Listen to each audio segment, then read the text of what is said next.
لا الہ الا اللہ. اسٹیج سے لے کے آخر تک میرا بھائی ہر دوست آباب بزرگ میری مائیں بہنیں پڑھو لا الہ الا اللہ لا الہ الا اللہ. مانا ہوا ہے سورج کو اپنا خدا مانا ہوا ہے, چاند کو اپنا خدا مان رکھا ہے, ستاروں کی پرستش کرنے والے موجود ہیں, زمین کے ذرے ذرے کے عبادت کرنے والے لوگ موجود ہیں. ہم پہ کتنا اللہ تعالیٰ کا کرم ہے. اللہ تعالیٰ نے اپنا کملی والا محبوب ہمیں عطا فرمایا, جس نے ہمیں بتایا لوگوں تمہیں پیدا کرنے والا, تمہیں رزق دینے والا, تمہیں اولادیں دینے والا صرف ایک اللہ ہے. صرف ایک اللہ ہے ہمیں بتایا گیا. لوگوں ہر چیز کے اندر اختلاف موجود, واحد ایک چیز ہے جس کے اندر کسی مذہب, کسی مسلک, کسی مذہب کا کوئی اختلاف نہیں, وہ چیز موت ہے جس کے اندر کسی کا کوئی اختلاف نہیں ہے. مسلمان ہے وہ بھی مانتا ہے, کافر ہے وہ بھی مانتا ہے, یہودی ہے وہ بھی مانتا ہے, عیسائی ہے وہ بھی مانتا ہے, نصرانی ہے وہ بھی مانتا ہے, کیونکہ موت ایک اٹل حقیقت ہے. میرے دوستو صرف موت ہی اٹل حقیقت نہیں, موت کی جگہ بھی مقرر ہے, موت کا وقت بھی مقرر ہے, اور موت کا سبب بھی مقرر ہو چکا ہے. یہ تینوں چیزیں متعین ہو چکی ہیں.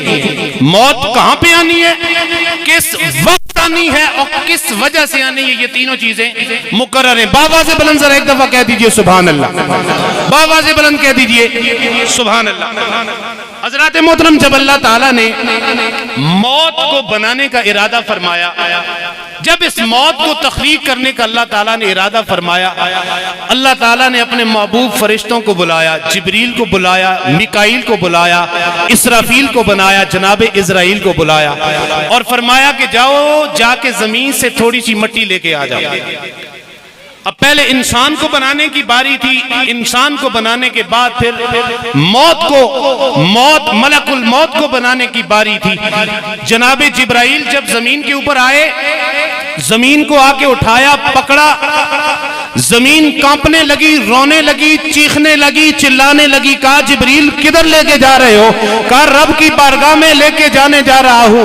زمین کہنے لگی اے جبرائیل تجھے اسی خدا کا واسطہ ہے, مجھے لے کے نہ جانا, کیونکہ اس میری مٹی سے, میرے وجود سے انسان بنے گا, انسان بن کے زمین پہ آئے گا, فتنہ کرے گا, فساد کرے گا, خون ریزی کرے گا, تباہی پھیلائے گا.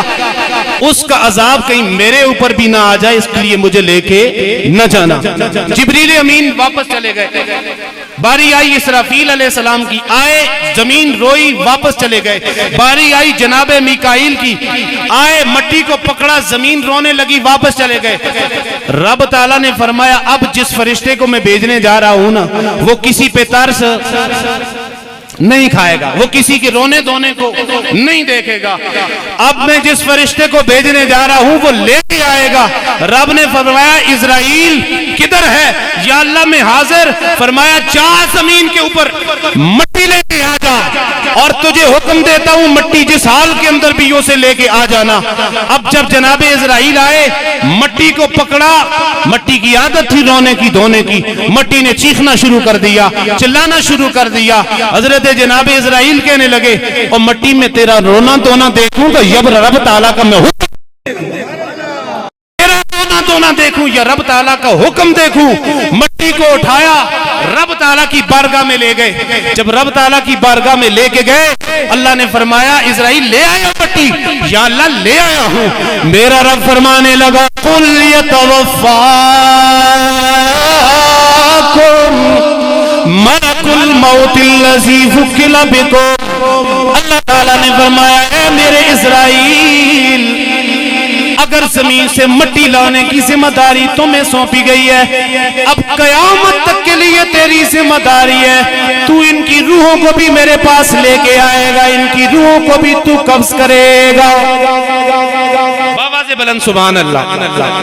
جبرائیل حضرت جناب اسرائیل عرض کرنے لگے یا اللہ مجھے ذمہ داری قبول میں ان کی روحوں کو قبض کروں گا، لیکن ایک سوال یہ ہے، جب میں ان کی روح کو قبض کرنے کے لیے ان کے دروازے پہ جاؤں گا، باپ کی روح کو قبض کرنے کے لیے جاؤں گا، بیٹا مجھ پہ حملہ کر دے گا، بیٹے کی روح کو قبض کرنے کے لیے جاؤں گا، باپ حملہ کر دے گا، ماں کی روح قبض کرنے کے لیے جاؤں گا، اس کا کوئی بیٹا مجھ پہ حملہ کر دے گا۔ رب نے فرمایا تجھے پریشان ہونے کی ضرورت ہی نہیں ہے، بات تیرے اوپر آئے گی ہی نہیں۔ ہم تو یہ کہیں گے بندہ آیا، بندے کو موت آئی، کینسر تھا مر گیا، بندے کو ہیضہ ہوا مر گیا، ایکسیڈنٹ ہوا مر گیا، کرونا آیا مر گیا۔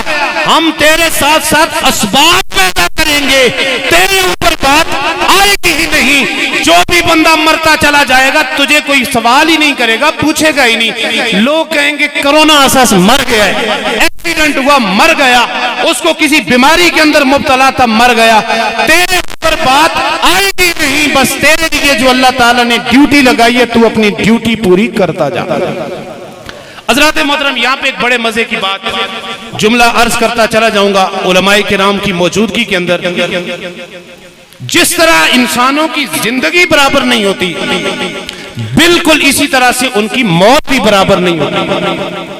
ہر انسان کی زندگی اگر برابر نہیں ہے تو ہر انسان اور پھر ہر مومن کی موت بھی برابر نہیں ہے۔ اگر موت برابر نہیں ہے تو میرے دوستو پھر ان کی قبر کا معاملہ، حشر کا معاملہ بھی برابر نہیں ہے۔ ایک مثال دے کے میں آپ کو سمجھاؤں گا۔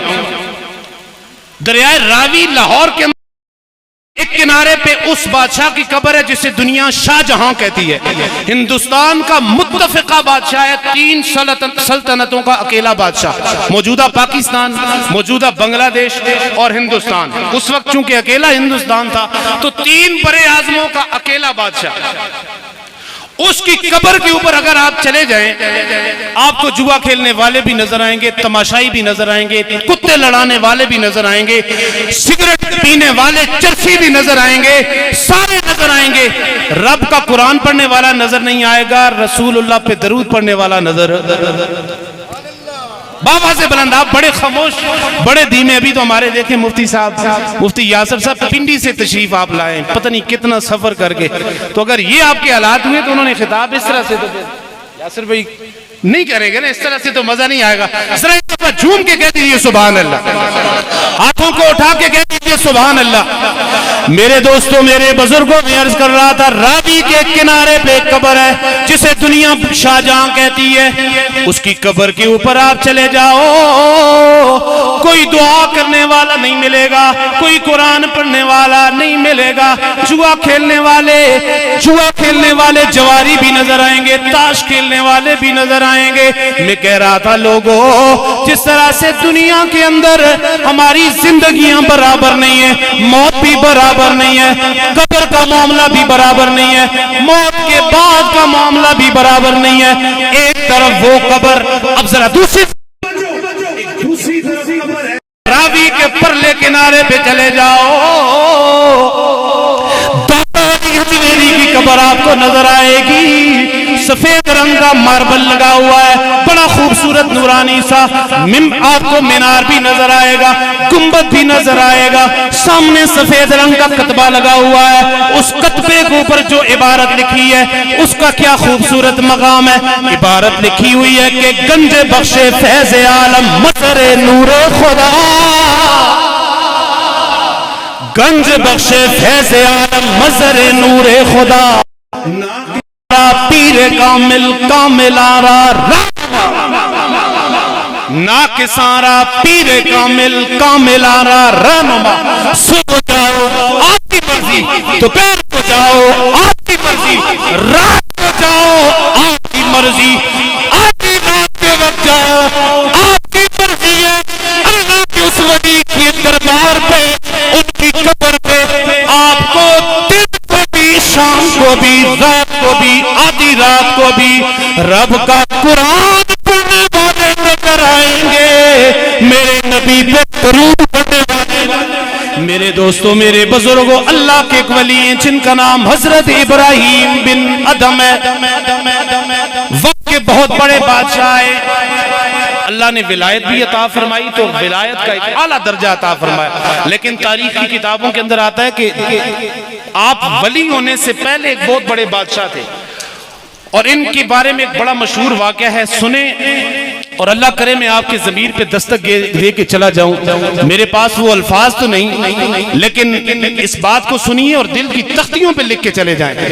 اللہ کے اس ولی سے پہلے یہ ایک بہت بڑے بادشاہ تھے، اور ان کے بارے میں آتا ہے اتنا بڑا بادشاہ